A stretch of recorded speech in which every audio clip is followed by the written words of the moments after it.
اے اللہ فلسطین کے بھائیوں کی مدد فرما، عورتوں اور بالوں کو برباد کر دے، اچھے طریقے سے برائی روک دو، پھر دشمن بھی دوست بن جائیں گے۔ اللہ کی ناراضی والے اعمال سے بچیں، اللہ اور اس کے دین پر قائم رہو۔ امام کعبہ شیخ صالح بن عبداللہ کا مسجد نمرہ میں خطبہ حج، کہا اللہ تعالیٰ کے سوا کسی غیر کی عبادت مت کرنا، شریعت پر عمل کرو، دین کو اپنے سامنے رکھو، شیطان تمہارا کھلا دشمن ہے، اس سے دور رہو، بدعت اور غیبت سے دور رہو، والدین کے ساتھ نیکی کرنا۔ اے ایمان والو، اللہ اور اس کے دین پر قائم رہو، یتیموں، مسکینوں اور ہمسایوں کے ساتھ حسن سلوک کرو۔ امام کعبہ شیخ صالح بن عبداللہ کا مسجد نمرہ میں خطبہ حج، کہا اللہ تعالیٰ کے سوا کسی غیر کی عبادت مت کرنا، اللہ تعالیٰ صبر کرنے والوں کے ساتھ ہے، شریعت پر عمل کرو، دین کو اپنے سامنے رکھو، شیطان تمہارا کھلا دشمن ہے، اس سے دور رہو، بدعت اور غیبت سے دور رہو، والدین کے ساتھ نیکی کرنا، سچ بولنا بھی ایمان کا حصہ ہے، اہل تقوی ہمیشہ جنت میں رہیں گے۔ لبیک اللہم لبیک۔ عازمین حج کا میدان عرفات میں وقوف، اذان مغرب کے بعد مزدلفہ روانگی، مغرب اور عشاء کی نمازوں کی ایک ساتھ ادائیگی کے بعد حجاج کرام مزدلفہ میں کھلے آسمان تلے رات گزاریں گے، صبح نماز فجر ادا کریں گے، طلوع آفتاب کے ساتھ ہی مینا میں اپنے خیموں کی طرف لوٹ جائیں گے۔ رمی جمعرات کے بعد بڑے شیطان کو 7 کنکریاں ماریں گے اور قربانی کریں گے۔ حجاج کرام سر منڈوانے کے بعد احرام کھول دیں گے اور عام لباس زیب تن کر لیں گے۔ 11 ذوالحج کو حجاج کرام تینوں شیطانوں، چھوٹے، درمیانے اور بڑے، سب کو کنکریاں ماریں گے۔ وزیر اعظم شہباز شریف کا دورہ سعودی عرب، گورنر جدہ شہزادہ سعود بن عبداللہ جلاوی سعودی عرب کے پاکستان میں سفیر نواف بن سعید المالکی، پاکستان کے سعودی عرب میں سفیر احمد فاروق اور اعلیٰ سفارتی اہلکاروں نے استقبال کیا۔ وزیر اعظم شہباز شریف اور پاکستانی وفد عمرہ کی ادائیگی کے لیے جدہ سے مکہ مکرمہ روانہ۔ وزیر اعظم کی سعودی ولی عہد شہزادہ محمد بن سلمان سے ملاقات ہوگی، تجارت، سرمایہ کاری اور مسلم امہ کی فلاح و بہبود پر تبادلہ خیال ہوگا۔ وزیر اعظم عید سعودی عرب میں منائیں گے۔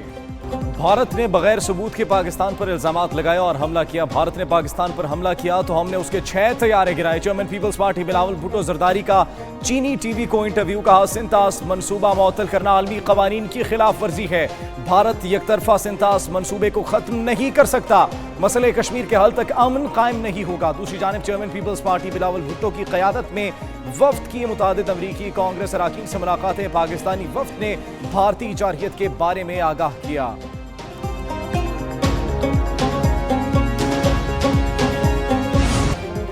وزیر اعظم شہباز شریف نے پاک بھارت جنگ کے دوران ہونے والے نقصانات کا جائزہ لینے کے لیے اعلیٰ سطحی کمیشن تشکیل دے دیا ہے۔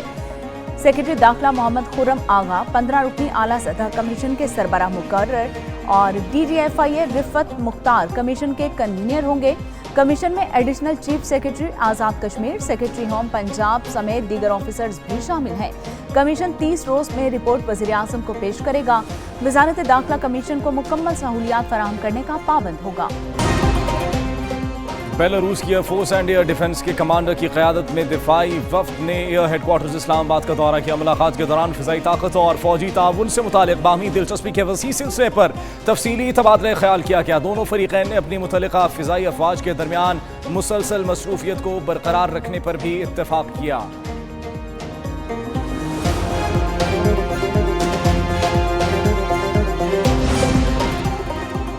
کراچی میں نوجوان پر تشدد کرنے والے ملزمان کی درخواست ضمانت مسترد، متاثرہ نوجوان سدھیر عدالت میں پیش، بیان دیا کہ غلطی میری تھی، موٹر سائیکل ملزم کی کار سے ٹکرائی، کسی بھی قسم کا کوئی کیس نہیں لڑنا چاہتا، ملزمان کو معاف کر دیا، عدالت جو بھی فیصلہ سنائے مجھے کوئی اعتراض نہیں۔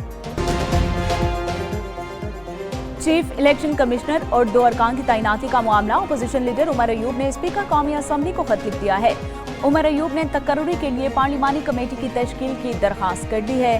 اپوزیشن کی جانب سے قومی اسمبلی کے 4 اور سینٹ کے 2 ارکان نامزد کیے گئے ہیں۔ اسد کیسر، بیرسٹر گوہر، صاحبزادہ حامد رضا اور لطیف کھوسہ نامزد ہے۔ سینٹ سے شبلی فراز اور علامہ راجہ ناصر کمیٹی کے لیے نامزد۔ متن کے مطابق جلد چیف الیکشن کمشنر اور 2 اراکین کی تعیناتی کا فیصلہ کیا جائے گا۔ بانی پی ٹی آئی کا اسپیکر قومی اسمبلی پر عدم اعتماد، تحریک انصاف کا اسپیکر قومی اسمبلی ایاز صادق کا بائیکاٹ کا فیصلہ۔ بانی پی ٹی آئی نے پارٹی پارلیمنٹیرین کے سرکاری دورہ پر پابندی عائد کر دی، کوئی رکن اسپیکر قومی اسمبلی کے وفود میں بیرون ملک نہیں جائے گا۔ اسپیکر کی جانب سے مدعو کردہ دیگر تقریبات میں بھی پی ٹی آئی کارکن شرکت نہیں کریں گے۔ پی ٹی آئی کے تمام اراکین کو مطلع کر دیا گیا، قومی اسمبلی کی بزنس ایڈوائزری کمیٹی کی حد تک اسپیکر سے ملاقاتیں ہوں گی۔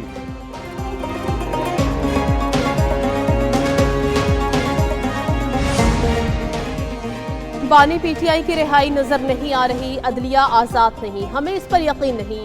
وزیر اعلیٰ خیبر پختونخوا الیمین گنڈاپور کہتے ہیں دنیا کو بانی پی ٹی آئی کی پیشی کا پتہ ہے، پروسیکیوٹر کہہ رہا ہے کہ اس کو پیشی کا علم نہیں تھا۔ بشرا بی بی کے ساتھ جیسا کیا گیا کسی کی اہلیہ کے ساتھ نہیں کیا گیا۔ سڑکوں پر تحریک چلائیں گے، اپنا حق لینے کے لیے اپنا راستہ اختیار کریں گے۔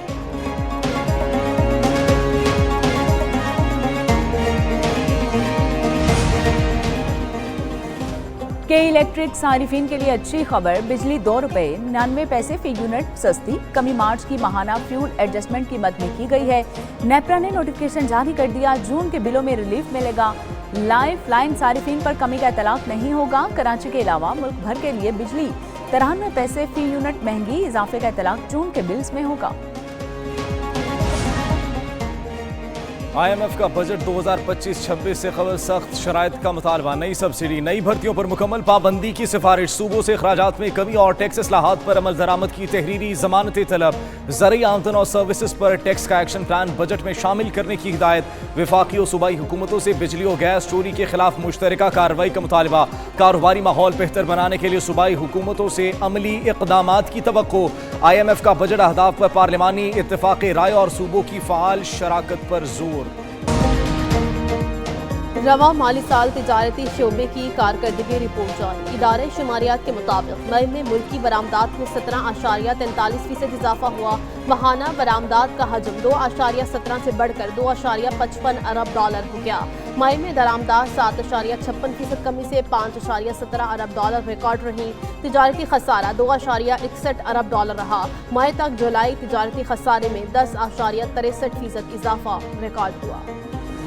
وقت کم مقابلہ سختی، قربانی ایک روز باقی، مویشی منڈیوں میں خریداروں کا رش بڑھ گیا، شہریوں کو کم قیمت پر خوبصورت اور تگڑے جانوروں کی تلاش، چھوٹا جانور 70,000 سے 1.5 لاکھ روپے میں فروخت، مختلف نسلوں کے اونٹ 3 لاکھ سے 10 لاکھ روپے میں دستیاب، شہریوں کو قیمتیں زیادہ ہونے کا شکوہ، جنہوں نے جانور لے لیا آؤ بھگت میں مصروف۔